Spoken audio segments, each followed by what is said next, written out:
It's a great honor to contribute a lecture to the Japan Society Program for Teachers, and I'd like to once again thank Ms. Ayumi Nagasawa, the Director of the Education and Family Program, for inviting me to give this talk on the demographic dilemma in Japan today. And of course, thank you all for registering. This is a huge, huge topic, and my time is limited, so let's start the clock. This demographic dilemma or crisis has three components: a very low birth rate, a rapidly aging population, and a shrinking labor force. How are they all connected? Answering this question is what I aim to do in this talk. And because I'm both an anthropologist and a historian, I'll be providing you with the cultural and historical backstory of this threefold crisis. I'll also provide definitions of key concepts so that we're all on the same page. And I'm going to be tacking back and forth over a historical span to show how this dilemma emerged and was addressed and redressed over the course of a century. Now, demography is the statistical study of human populations and their composition and distribution. And human reproduction is increasingly treated as a politicized activity in Japan and in other post-industrial societies. Human reproduction is the subject of heated debates about the future of the nation state itself, as we know here in the United States. The population of Japan today, just advance this here,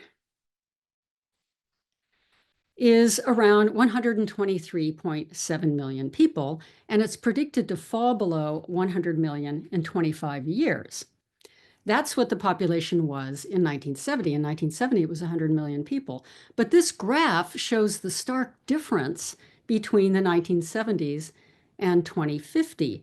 And as you can see, the stark difference is the ballooning number of super seniors in Japan and the shrinking number of people under the age of 15, and of course, the concomitant decline of the working age population. And here's another graphic view of that same trend. You can see here in 1930, there were very few elderly people at the top of the pyramid. That begins to grow in 1995. And today you're getting almost the reversal of the population pyramid that you had in 1930. And as you can see, there are more elderly women than men in Japan. Now, many Japanese scholars and many scholars of Japan have written extensively about the dilemmas posed by the plummeting birth rate and the fast rising number of super seniors. Both dilemmas have been magnified by the declining rate of heteronormative marriage, that is, marriage between biological females and males. Now, very few analysts, however, point out that the only officially sanctioned context for birthing and raising children is the heteronormative married household. Now, how might a broader definition of marriage reverse this low birth rate? And I'll get to that toward the end of my talk. Now, another serious consequence of population decline is the shrinking labor force in all sectors. And demographers warn of a shortage of 1 million medical and healthcare workers alone by 2040. And that's not too far from now. So you see here the swelling ranks of the elderly population, the shrinking number of working age population members, and then the declining rate of children. Of course, fewer children means fewer adults, means fewer bodies in the workforce. Now, as we'll see, since the post-war period, the 1950s, automation has been pursued over replacement migration in stabilizing the labor and service markets. Moreover, at the turn of this century, the 21st century, the government imagined that robots of all kinds would provide the necessary white, pink, and blue labor, along with child and elder care, to ensure Japan's economic and cultural vitality. But is this vision of a fully robotized society feasible, much less practical or even safe? And here you see the industrial robots, which constitute about 90+% of all robots in Japan, at a Nissan automobile factory. And here you see Mitsubishi Heavy Industries robot that was first advertised in 2011 2004 as a childcare robot. But as you can see, the placement of this girl's hand on the robot's elbow joint poses a serious problem with injuries. This robot was never released for public sale in Japan, much less as a babysitter robot. And as you see here, most of them are now passé. They have been relegated to industrial waste sites. And I put them on the cover of my book that Ms. Nagasawa kindly referenced, Robosapiens Japanicus, Robots, Gender, Family, and the Japanese Nation, which tells a very different story from the gee whiz hype you get about robots today, not only in Japan, but elsewhere. Now, my answer to the question of how the plummeting birth rate, rapidly aging population, and shrinking labor force are intertwined is based in events that transpired in the late 19th century. This might seem counterintuitive, but it's not. And I'm going to be arguing that the catalyst for today's demographic crisis was the Meiji Restoration of 1867. And this is when the feudal Tokugawa shogunate, and you're familiar with Shogun from the Emmy Award-winning series by that name, was replaced by a parliamentary form of government headed by the Meiji Emperor. And here you see a street scene in pre-modern Japan or Tokugawa Japan. You see here Meiji period, Edo becomes Tokyo, and then you see here an overview, a bird's eye view of downtown Tokyo today. And symbolizing the transformation from pre-modern to modern, of course, is the Emperor Meiji himself in his pre-modern and then his modern official uniforms.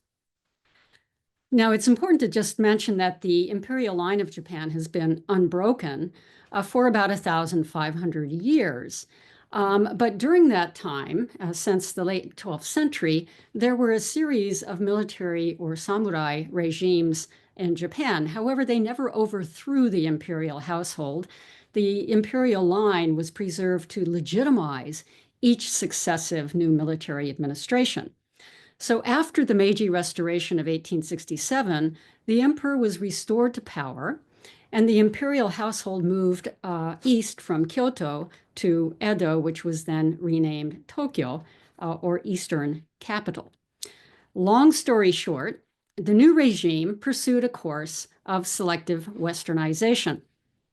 The government was aware of, and very wary of, Euro-American imperialist intrusions in other parts of Asia. And we all know about the British Empire and the American Empire and the Spanish Empire and the Dutch Empire. Well, the Japanese state embarked on an accelerated program of imperialist expansion, which by 1940 encompassed the entire Pacific Rim. And you see here the Japanese Empire in 1870, and you see the timeline of various acquisitions. And you can, of course, download this on the Japan Society archive in the future. It's a very, very useful map. Now, this empire came crashing down with the atomic bombing of Hiroshima and Nagasaki on August 6th and 9th, respectively, 1945, by the American forces. You see here the headlines, atomic bomb hits Japan, and then Japan was occupied until 1952 by the US and Allied forces. You see here marching in Tokyo. Now, 12 years later, the 1964 Tokyo Olympics marked the global resurrection of Japan as an economic dynamo and industrial giant, of course, at the expense of the environment, as you see here. And I happened to grow up in Japan and was one of the first to ride the bullet train when it was introduced in 1964. But let's back up to the Meiji period, to the late 19th century, to review some of the social reforms that were introduced and that form the basis of the current demographic dilemma. Now, governments have always been invested in the reproduction of the nation, as I mentioned, and Meiji Japan was no different. The expanding empire required growing the population in both a literal and a figurative sense. That is to say, not just in terms of increasing the numbers, but also in terms of increasing the actual height and weight of the average Japanese citizen. Population growth had to be very carefully planned and regulated. The loose sexual coupling arrangements, characteristic of the commoner classes, were tightened up. Conjugality and marital monogamy, symbolized by the, I think I got ahead of myself here, 1 second.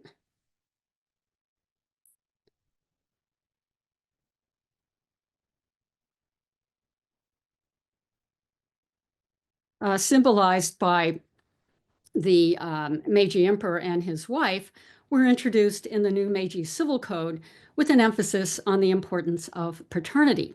And this focus on paternity was part and parcel of the patriarchal or male-centered structure of both the modernizing nation state and the modern family, which was and continues to be regarded as the affective core of Japanese society. Let me just go back.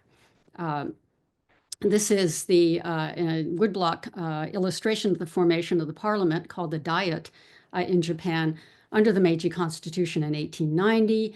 And you see that the emperor is receiving news of the new constitution, which laid the foundation for Japan's modernization and social reforms. And this is a color woodblock print idealizing the conjugality of Emperor Meiji and his wife. And what's a little bit ironic is that their son, who was the next emperor, was actually the offspring of one of Emperor Meiji's concubines. So, in the PR, they represented conjugality, but not necessarily in reality.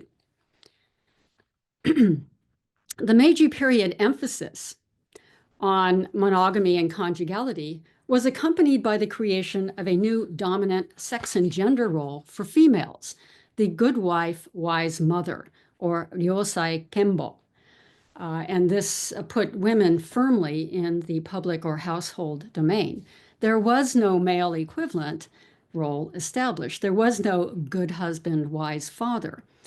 And it should be clear that the good wife, wise mother role was totally defined by marriage and her relationship to her husband in a monogamous relationship. Now, in the pre-modern period, motherhood was not a prescriptive role. Females were a category of human ranked below males. There was more emphasis at that time on social hierarchical roles, the roles of daughter, sister, wife, daughter-in-law, mother-in-law. And there was really no emphasis that you have today or after the Meiji period on a female's role in childbirthing, much less mothering. And these are more, it's really hard to find photographs of what I want to illustrate, but these are, again, woodblock prints showing the good wife, wise mother in Meiji Japan, the elite married women in domestic settings, and commoner women here in domestic settings, attending to their children. And in this case, the elder brother is being conscripted by the military to serve the beginning of his service in a public and masculine setting. Now, this change, this new focus on childbirth and child raising, especially on mothering, changed with the new Meiji Civil Code. And as I mentioned, the creation of the good wife, wise mother persists today in the guise of the professional housewife or the sengyo shufu. In other words, there's a lot of pressure on women today to become professional housewives. And this sex and gender role for women is relentlessly reinforced by politicians, by advertisers, and even in the popular media. And only recently has there been a lot of pushback by younger women who are essentially refusing to become professional housewives, which they regard as a kind of second-class citizenship. And they are very concerned about losing, the reality actually, of losing their independence. And I'll be returning to this point. So you see here the good wife, wise mother in the 1930s, and then again in the 1980s and 90s. And here the famous education mother coaching her daughter to excel in school. Now, in the pre-modern period, the age of marriage was roughly 17 to 28 years for men and 14 to 22 years for women. In the early Meiji period, in the 1880s, the age of marriage rose to an average of 25 years for men and 21 years for women. And jumping ahead, the average age of marriage today is 31 years for men and 29 to 30 years for women. So Japanese men and women today are delaying marriage if they even marry at all. Now, before I continue, the anthropologist in me needs to say a few words about marriage at this juncture, because it's important to distinguish between a wedding and a marriage. The two tend to be conflated in everyday speech, but they're not the same thing. Anyone can have a wedding, but only some people can have a marriage, and this is true in most countries. So a wedding is a celebration that symbolizes a relationship and a commitment, usually between a human couple, although there are some exceptions. And a wedding can include rituals and ceremonies that can be public or private. A marriage is a legal contract that usually includes the couple's names and signatures witnessed in a register. And in Japan, in order to be a legal contract, a marriage must be registered in the Koseki, or household registry. This system of legalizing or registering marriages was introduced in the Meiji Civil Code. So the wedding contract today dates back to the 1890s. Now, in Japan, only females and males can legally marry. Japan is the only G7 country that has not legalized same-sex marriage, although same-sex marriage is currently legal in 30 other countries. Now, in March 2004, just this past year, the Sapporo High Court, the court in the prefecture of Hokkaido up north, issued a verdict stating that the same-sex marriage ban violated the post-war Constitution, which acknowledges the sovereign right of individuals to make their own choices. This is the first time a court had reached such a conclusion in Japan. While these rulings did not legalize same-sex marriage in Japan, it is anticipated that they may pressure the Diet to approve same-sex marriage. Now, in the meantime, as of this month, October 2024, 450 municipalities and 30 of 47 prefectures, which are like states in Japan, have established a partnership certification system that provides same-sex couples with some limited benefits. And I might note that a Japanese who marries a same-sex partner abroad is not recognized in Japan as legally married. So the Koseki system, that household registry system introduced in 1890 and that persists today, anchors the patriarchal tradition and is a key factor in maintaining the household as the basis for sex and gender complementarity between females and males. And it's important to point out that complementarity is not the same thing as sex and gender equality or equity, much less equal rights. So the Koseki system virtually requires females to remain in the private domain and males in the public domain. It's a division of pink and blue, so to speak, as you see up here in my illustration of sex-gender complementarity. And you see here gender equality and equity illustrated, I think, quite effectively as basically giving everybody the same thing, equality. It only works if everyone starts from the same place. And equity or fairness, access to the same opportunities. So we first have to ensure equity before we can enjoy equality. Now, when a male and female in Japan get married, the new wife is erased from her natal family, Koseki, and most usually added to her husband's Koseki, which is a new registry under his name. So a bride essentially forfeits her family name and acquires her husband's surname. And there's a lot of controversy in Japan over surnames right now. And many women want to retain their family name as opposed to acquire their husband's surname. But that's another lecture. Now, let me note as an aside, and as something for you to remember, the Koseki privileges, again, the heteronormative family. Under the Meiji Constitution, the patriarchal household was the smallest legal unit of society. It's kind of remarkable to think about. Today, under the post-war or the 1947 Constitution, the Democratic Constitution, the individual is sovereign, and the individual is the smallest unit of society. However, the Koseki system has been retained. In a way, it parallels the Constitution as a foundational document. So even today in Japan, the household effectively remains the smallest unit of society. So in a sense, and this is what many activists in Japan say, in a sense, the Koseki system is both undemocratic and unconstitutional, and many young Japanese, and especially women, are eager to have it dismantled, or at least reformed. Now, in Japan, people marry to fulfill their needs, whether emotional or economic, or the needs of their household. Although today 90% of married couples choose their own spouses, it's still the case that marriage is equated with not only love, but also with achieving social adulthood and fulfilling social and family roles and obligations and contributing to the continuity of the household lineage.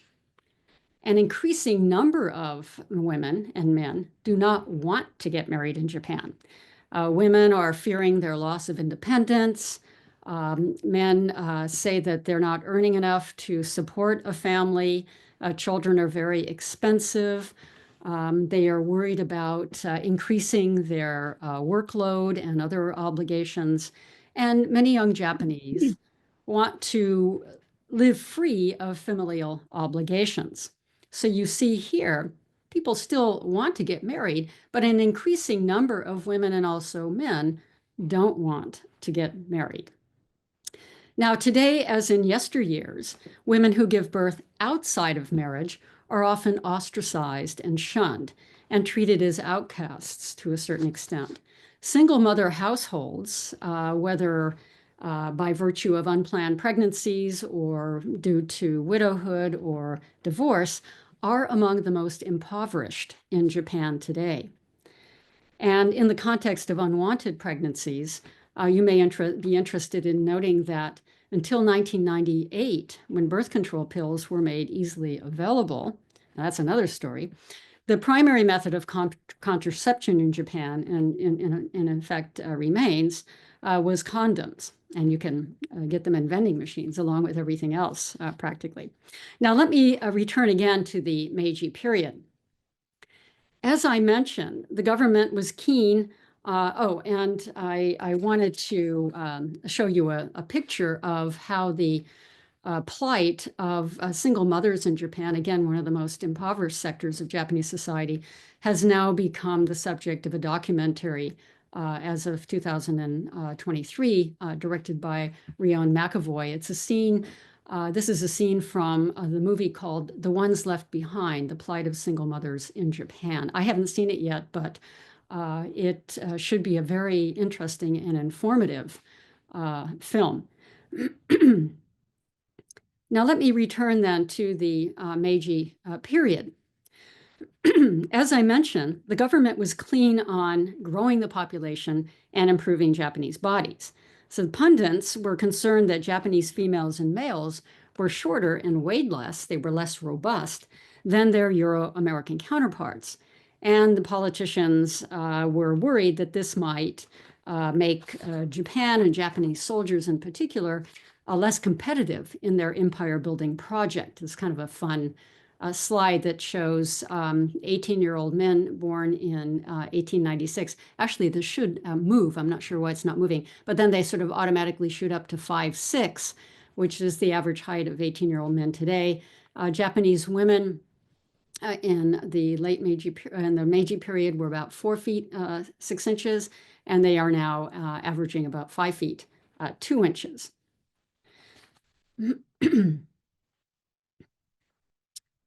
Girls and there was a central concern at this time in Japan, certainly in the early years of the 20th century, with female bodies in particular, and various social reforms were introduced to improve sanitation, nutrition, and physical fitness, improvements that the government believed would help citizens make more informed decisions about their reproductive practices. Girls and women were especially targeted for these projects as their health was critical for the purposes of reproduction. Now, males benefited from the protein-rich diet, all the medical exams, and physical fitness routines they received in the course of their military service. But it was mostly private academies and private agencies that took over, along with later the welfare ministry, the building of the strength and robustness of the female body. And the main focus was the protection of Japanese motherhood and the goal of raising the population to 100 million people. Now, by the 1930s, local governments had already opened marriage counseling centers. You see a picture of one in session right now. Many of them were in department stores to make them available to females who were the leading consumers of the household. And they would dispense information and advice about nutrition, hygiene, choice of marriage partner, and so forth.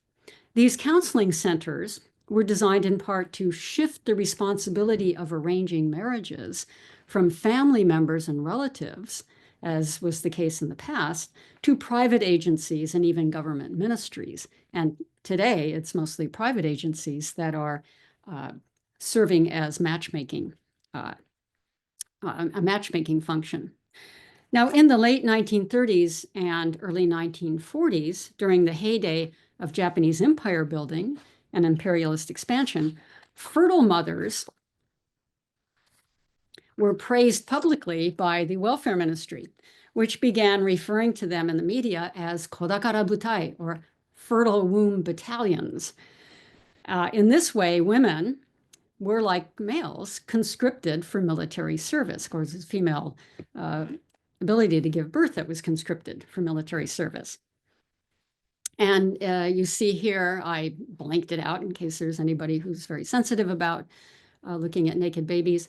But women would raise their robust children, and they would also learn about scientific child raising methods here in the form of these effigies, which shows how tall, heavy, et cetera, your child should be at a certain age, and you get a systematic growth chart. And this is actually used, these same kinds of displays are used today in Japan, where women keep a prenatal and postnatal birth diary, and that started in the early 20th century. Now, during this period, posters with the slogan "Umeo Fuyaseo," or "Give Birth, Grow the Nation," were widely distributed to encourage population growth. And you get images like this showing a heavy, healthy baby, and then raise strong babies for the sake of the nation, distributed in all sorts of medias on sides of buildings and in newspapers and magazines. And measures were taken to increase the population to 100 million by 1950, which was the goal.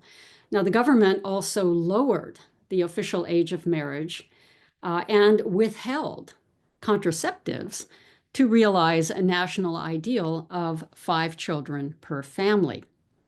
So the population policy in the 1930s and 40s was designed to secure the human resources necessary for, at that time, total war. In 1941, the population was 73 million people. And as we saw earlier, Japan reached a population of 100 million in 1970, 20 years after the target date of 1950. Now, along with growing the population, the Japanese industry and manufacturing faced shortages of Japanese males who had been conscripted as soldiers, as you see here, Japanese soldiers in China. The shortage of workers was made up for by foreign laborers who were conscripted by Japan, especially foreign laborers from Korea and Taiwan that were colonized by Japan at this time. And unmarried women also worked in factories. So these foreign workers were basically recruited mostly forcibly, from areas under Japanese colonization. And if you're keeping up with Japanese diplomatic history, you know that the Japanese government is still dealing with the legacy and diplomatic fallout from that period of conscripted labor. Now, moving ahead, the 1964 Olympics heralded Japan's post-war recovery in terms of economic growth, which, as I showed in an earlier slide, came at the expense to the environment. The population at that time in 1964 was around 97 million people. The model of the post-war family was and is the urban middle-class household with a white-collar working salaryman father and a stay-at-home mother, the professional housewife. During the first baby boom, 1947, roughly, immediately after the end of the war, the number of annual births in Japan reached about 2.5 million. And births per year exceeded 2 million during the second baby boom in the early 1970s. Now, the birth rate in 1947 was roughly 4 to 5 children per married woman. This is what the government was promoting in the 1940s. It fell to 3 children per married woman in 1950, and today, 1 child per married woman. And of course, the rate varies across the different regions of Japan, urban and rural. So the rise, what's interesting here and what I attempted to show by juxtaposing these charts is that the rise and fall of marriage parallels the rise and fall of the birth rate, underscoring and emphasizing that the only sanctioned context for bearing and raising children is the conjugal household.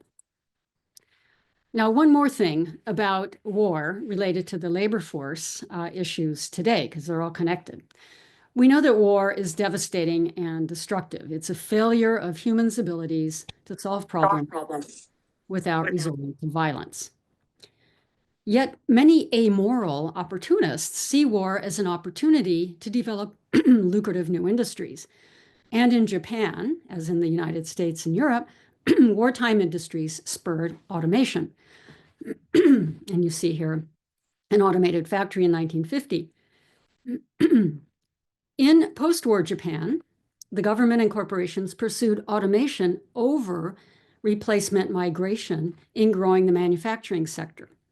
And as we'll see further along, this emphasis on automation influenced the idea in the early 2000s, as I mentioned, when labor force began to shrink, it influenced the idea that robots could replace humans, thereby avoiding the need to employ migrant or guest workers from abroad and to avoid encouraging immigration. Not surprisingly, today's declining birth rate, labor shortage, and rapidly aging population are being treated in large part as problems that can be fixed by automation and technological solutions, and not understood as part of a deeper social malaise connected to historical practices and precedents. The tendency to frame and redress social problems through a technological lens was highlighted during the first administration of the late Prime Minister Abe, who you know was tragically assassinated in July 2022. Abe was very concerned that women and men were postponing marriage until their late 20s and early 30s, and that some were eschewing marriage altogether. Abe showcased his vision for Japan in a proposal called Innovation 25. This was the central government's futuristic blueprint for revitalizing Japanese society, and especially the traditional household, by 2025. Abe's plan was to robotize Japan. And this recapitulates the post-war pursuit of automation over immigration. The program is now named Moonshot, but it's the same program, and it has been kept in place by succeeding prime ministerial administrations. Now, before I continue with Abe's plan to robotize Japan, let me first make sure that we all understand what is a robot, because many people take that word for granted and use it as self-evident. Now, the English word robot derives from the Slavic word robota, or drudge laborer, that was coined by the Czech playwright and novelist Karel Čapek in his play RUR, or Rossum's Universal Robots, published in 1920. And it was translated almost immediately into Japanese and performed in 1924. And in the late 1920s, robotto, or robot, became a buzzword and remains a buzzword in Japan today. Now, there are many working definitions of robots in circulation today, and I've assembled one over the course of my 25 years of research that is comprehensive yet precise or concise. So a robot is an assemblage of different technologies, sensors, optics, software, including some level of artificial intelligence, telecommunications tools, actuators, batteries, polymers, even biological cells that make it capable of navigating and interacting with its environment with some human supervision by remote control or through teleoperation. There are no autonomous robots. I want to make that clear, despite the hype you hear from uninformed sources. Now, some robots are forms of embodied AI, or artificial intelligence. What I want you to remember is that only a very tiny, tiny minority of robots are humanoids. 90+% are industrial robots. Others take the form of animals, a harbor seal, wheelchair, a robot snake that is used for rescue and recovery in damaged nuclear facilities, for example, and earthquake rubble. Sony's robot dog, prototypes of humanoid robots, a very practical robotic commode that measures your pH and urine analysis and your body temperature. We all have a robotic rice cooker, robotic fish, the most popular robot on the planet, Roomba, and other vacuum cleaner robots, swallowable robot pills, or robotic pills that track your alimentary system, and increasingly used in elder care homes, the robotic bathtub.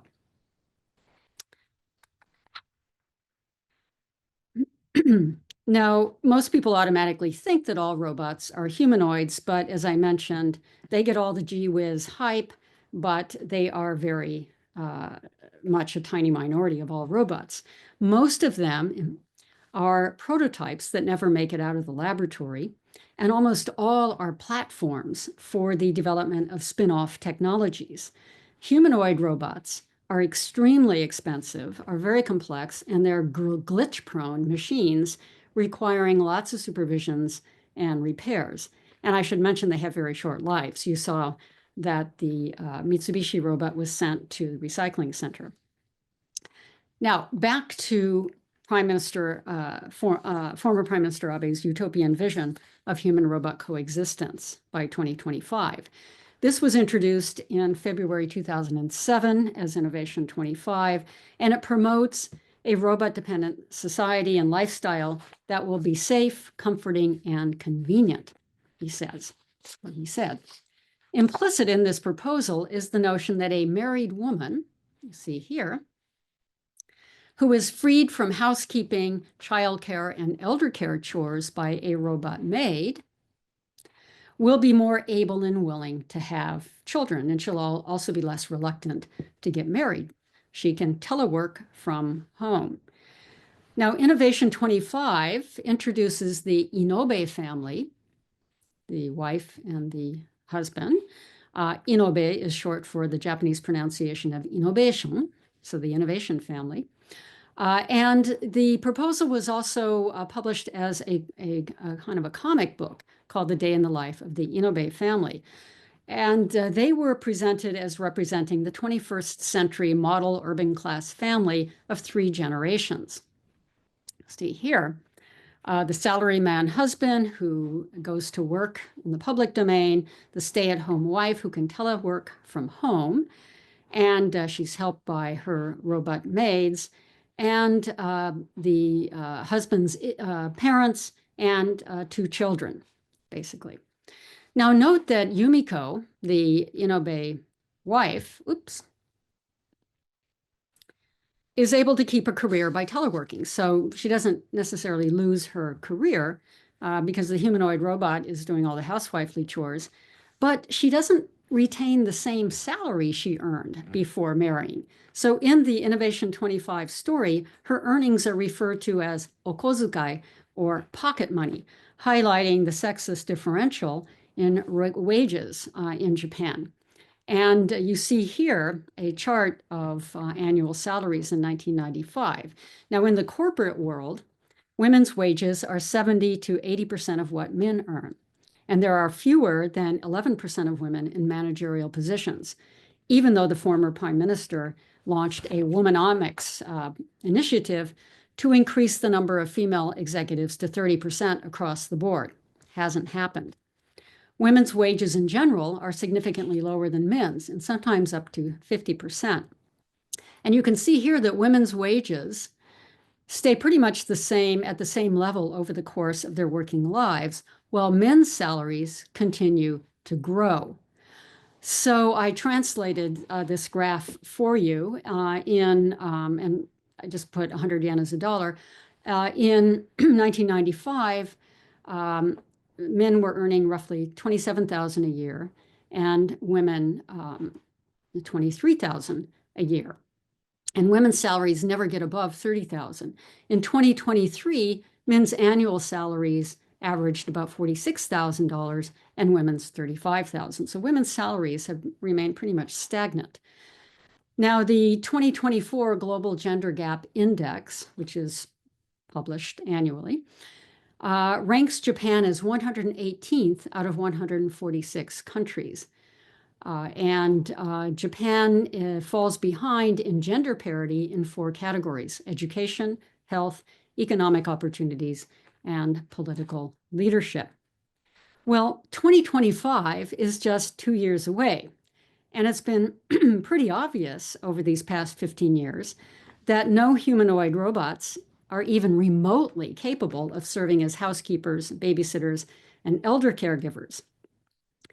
Instead of humanoids, robotic commodes. Oh, I forgot to mention. Let me back up. Sorry. After salaries, I wanted to talk about the fact that contrary to Innovation 25, which a number of critics referred to as dated science fiction, the model family represented by the Innobays was already fracturing by 2007. The number of births had dropped below the number of deaths for the first time in 2007. And now the fertility rate averages 1 child per married couple. But even married couples are opting not to have children. And in the past decade alone, the number of house pets has greatly outnumbered Japanese children. So when you see a couple pushing a baby buggy in Japan, you really have to look inside to see whether or not it's a human baby or most likely a beloved animal, whether a dog or a cat. Now, 2025 is just 2 months away. And it's been pretty obvious, as I mentioned, that over these past 15 years, there are no humanoid robots even remotely capable of serving as housekeepers, babysitters, and elder caregivers. And instead of humanoids, robotic commodes, robotic wheelchairs, robotic bathtubs are the most practical technological supplements to human-powered elder care.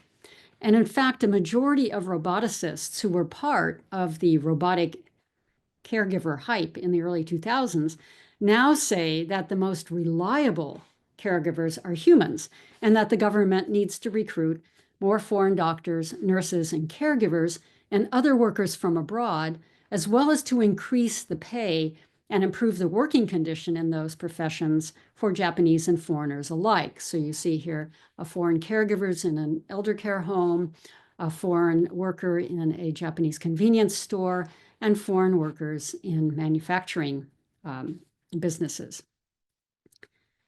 In wrapping up, I want to review some of the ways that the trifold dilemma of rapidly aging population, shrinking labor force, and low birth rate are being addressed and redressed.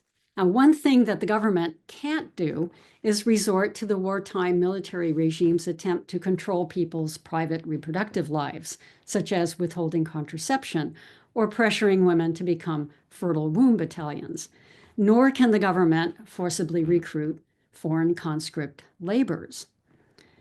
Now, the most recent government policy involves three components. Child allowances, the government is proposing about US 3,300 annually for couples who have children. They are saying that they'll increase child care services, prenatal centers, daycare, and also that they will start initiating corporate cultural reforms. That is to say, shorter work weeks, higher wages, more generous, especially paternity leave policies. But a lot of these reforms are already in place in theory. For example, despite paternity leave options, males don't take them as they're afraid of losing their job or not advancing in their job. And there is still a very serious, acute shortage of childcare and daycare services for children in urban areas and really, really long waiting lists. So what are some alternative solutions? And these alternative solutions are not technological at all, but aim to heal a deep social malaise. And they were offered by a broad spectrum of Japanese social and political activists, and I've summarized them here. Perhaps the most radical and immediately effective reform would be to redefine what constitutes a household, to end discrimination against single parents, to legalize same-sex unions or marriage, and especially to reform or eliminate the Koseki system. And at the same time, undertake public education efforts to destigmatize single parenthood. So many activists are saying, get rid of the Meiji period Koseki system, which privileges the heteronormative conjugal family. Many single parents, many single people want to be parents, but don't want to be married. Many gay couples in Japan would like to have children, but are unable to do so because of the stigma and the lack of official sanction. Two, women's participation in the workforce could be enhanced. In other words, sex and gender equity and equality should really be promoted. 54% of Japanese women are active in the workforce, but over half of those women are in low-paying, part-time positions. So activists say over and over again, there's a labor shortage in Japan, but Japanese women are overlooked and ignored as a pool of much-needed labor. The retirement age could also be raised to 67 years. Back in the immediate post-war period, men were forced to retire at the age of 50 or 55, after which they could be reemployed or do voluntary work. But at that time, the population of people over 65 was only 5%. Now it's 30%, and the retirement age has been moved up to 60. But people are living longer. Men are living to the age of 82, women to 88, and they're able and willing to work. So for senior citizens and for super senior citizens, gainful employment would also enhance vitality. It would reduce loneliness. It would improve mental health and ultimately reduce healthcare and elder care expenses. So I just want to mention that contrary to the notion that many foreigners have about Japanese elders being automatically respected, there is significant ageism in Japan, especially in the corporate sector. Elders are considered to be an economic burden on the health and welfare system. Japan has national health care, so the ballooning number of seniors does stress that system. And finally, just as radical as redefining what a family is in Japan, Japan really needs to reinvent itself, activists say, as a country of immigrants. Robots are no substitute for versatile human beings. And this seems to be the trend, actually. Last year, 2023, there were nearly 3.4 million legal foreign workers residing in Japan, up 1 million from 2022. And there are likely to be more foreign workers who are under the radar, so to speak. And, there are in the diet new visa categories for skilled and unskilled labor becoming increasingly legislative priorities. So I think we're going to see change in the climate for immigration in Japan. And this is kind of interesting here. You see not only the growth of foreign workers in Japan and now exceeding 3.3 million today, but most of those workers are coming from Vietnam, China, the Philippines, and then Brazil, and then other countries as well in that mix. But the primary supply of foreign workers by nationality is now Vietnam.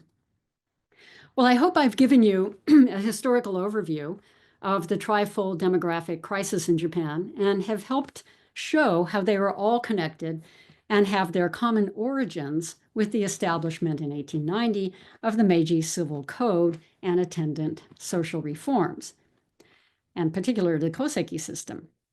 Because of limited time, I've had to tell a very abbreviated, very crunched story, but I wanted to emphasize the importance today of historical practices and precedents and their present-day legacies. In a way, if you think about it, there was never not a demographic dilemma in modern Japan. It's just that over the past century, the ways of dealing with that dilemma have changed and will continue to change over the coming years. What is clear is that the Japanese government cannot go back to wartime solutions and must take seriously the progressive voices of Japanese women and men. So in answer to the title of my talk, Can Robots Fix Japan's Demographic Dilemma? A resounding no. Thank you very much for listening, and I'm happy to entertain your questions.